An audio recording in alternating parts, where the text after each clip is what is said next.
Episode 8, Coming Back to Yourself After You've Been Gone a While. This is Guide to Soul. Someone asks you where you want to go to dinner, and you say, I don't mind, wherever you want to go. And here's the thing, you mean it. That's the part that gets me. You actually mean it. It's not that you're being nice. It's not that you're keeping the peace. You've reached for the answer, and there just wasn't one there.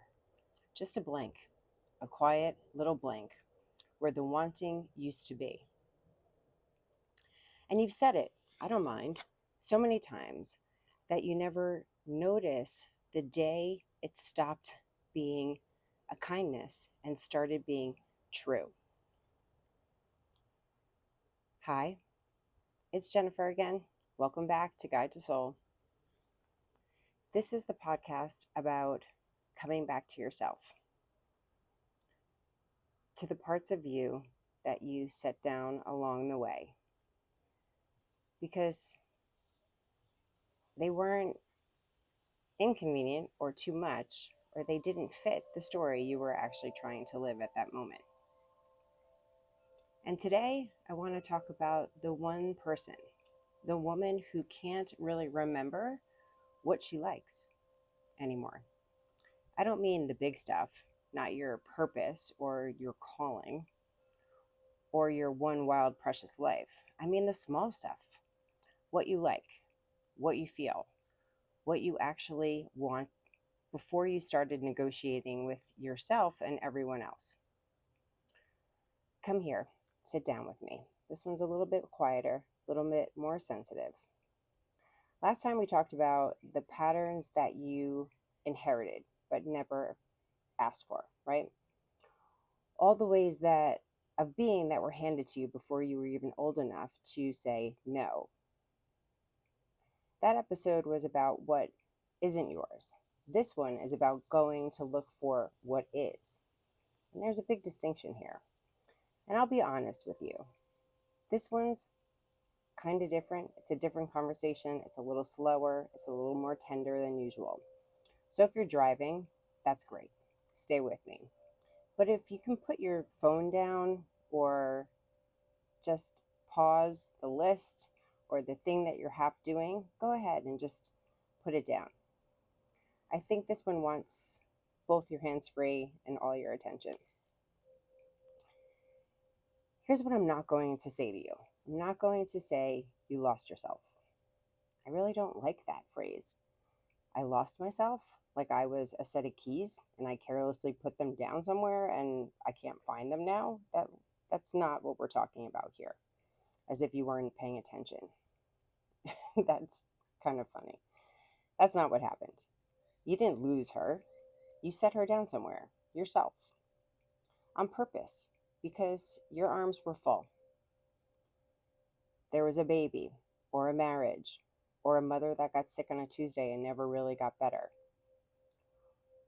or a job that wanted all of you, and then a little bit more, and you gave it because that's who you are. And somewhere in there, you looked down at yourself and the woman who wanted things, who had options, opinions about restaurants, and who used to be so sure of herself. And you thought, not right now. I'll come back for her. That's not losing. It's not failure. It's not some flaw in you either.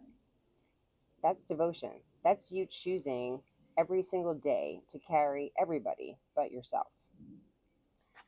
And I won't let you call it a mistake, because it's not a mistake. But here's the thing about setting something down, it's still there, right where you left it. So let me tell you how I know this. Because the first time I was a wife, and then all of a sudden I was a widow. And for about a year, maybe longer, I'm honestly not sure anymore sometimes, I wasn't a woman with a preference. I was a woman surviving grief. And grief doesn't ask what you like. It just asks you to keep breathing until the morning. And when I finally looked up and had to go back and find that woman I'd set down at the funeral, she was still there. But I had to go and get her, right? I had to go retrieve her. The second time I did this, I was in a relationship, the kind where something is absolutely on fire always. And I got so good at managing the chaos, reading the room, bracing for the next thing, that I kind of disappeared into the managing. There was no me left, just a part of me watching the door, preparing. And then one day, I couldn't breathe. The anxiety wouldn't let me. So I left. I went back for myself to go and save the person I'd stopped protecting. And then there was one time, and this one, it still gets me, where I set myself down on purpose. Oof, makes me cringe sometimes. I gave away all the things I loved, one at a time, because I thought that's what love asked for. I made myself smaller. I called it love. I thought if I got easy enough to love, I'd get to keep someone. What I actually did was hand them a woman who wasn't really there anymore. I was a shell of myself.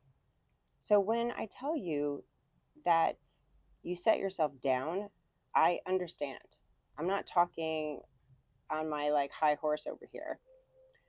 I've done it 3 times that I can name, and probably more than that. I can't. So, and here's the thing, probably no one tells you, this isn't a one-time thing that you don't lose yourself and once and then learn your lesson and then never do it again. That's not really the option. You'll do it for your family.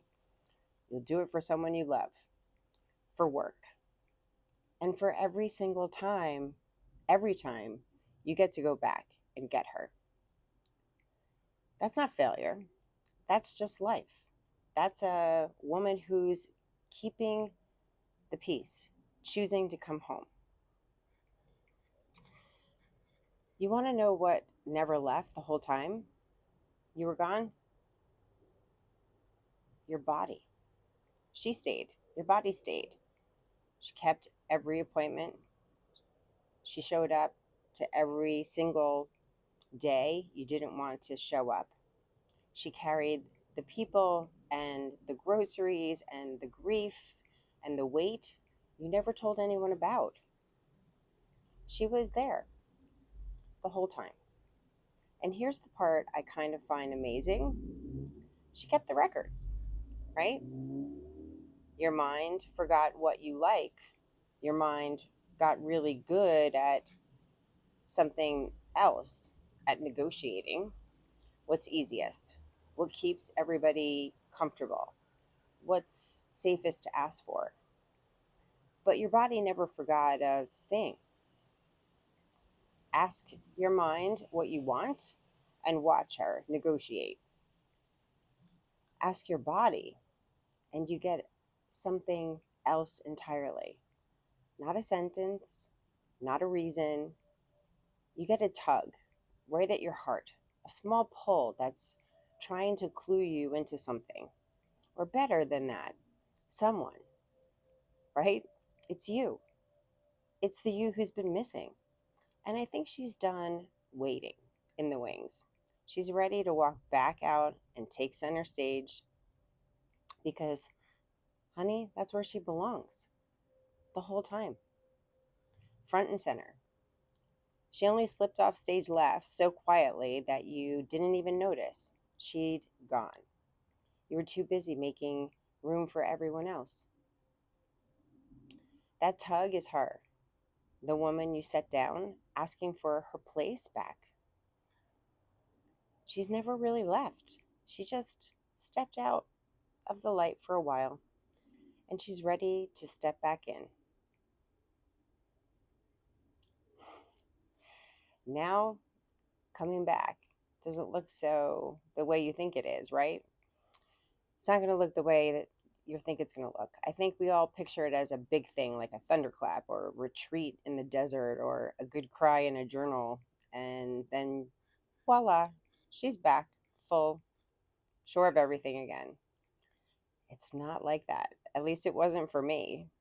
It's smaller. It's a flicker. It's a song coming on the radio in the car, and your chest's doing something before you're even aware of what's going on.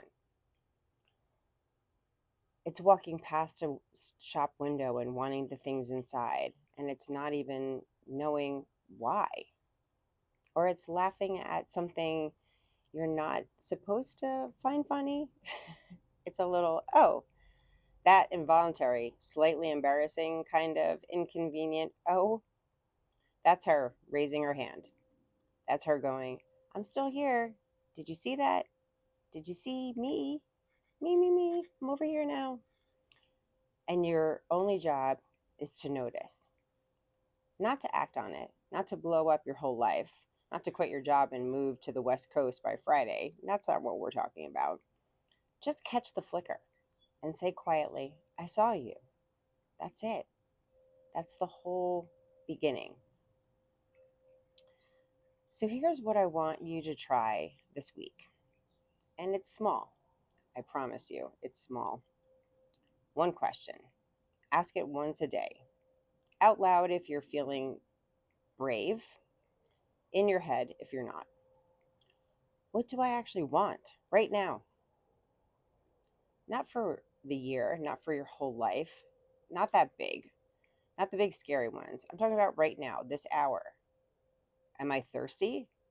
Go get a drink. Do I need 5 minutes by myself? Go take 5 minutes. Do I want to sit by the window? Then sit by the window. It's easy. And when you answer, and when the answers come, and I think they're going to come way faster than you expect, because she's been waiting a long time for somebody to ask. Don't argue with the answers. Don't make it explain itself. Don't make it earn a spot. Just honor the small ones, the small requests, because I think the small ones are how she learns it's safe to come back. So you don't rebuild your whole self in a weekend. You don't do it. You do it more like one honored moment at a time. I know this one's a little tender. I can feel it too sitting here because you've been gone for a long time. And I mean, it could be years, maybe even longer. So coming back to yourself can feel like grief, like mourning all those dinners you never really tasted, or all the years you weren't home for yourself. You're allowed to feel that. You don't have to rush past this. Sit in it with me for a second. You're allowed. But I want you to hear this before you go, because this is important. You'll set her down again, and I'm not going to lie to you and say it won't happen. Life will ask, and you'll say yes, because that's who you are. But now that you know the thing I didn't know for years, she doesn't leave. She waits. And every time, in every house that catches fire, in every love you try to shrink to fit, she sits down right where you are and waits. And she keeps the seat warm. And the fact that you're listening to this right now, the fact that some quiet part of you went looking for her, that's her. That's her already on her way back to you. I'll meet you back here next time, Jennifer.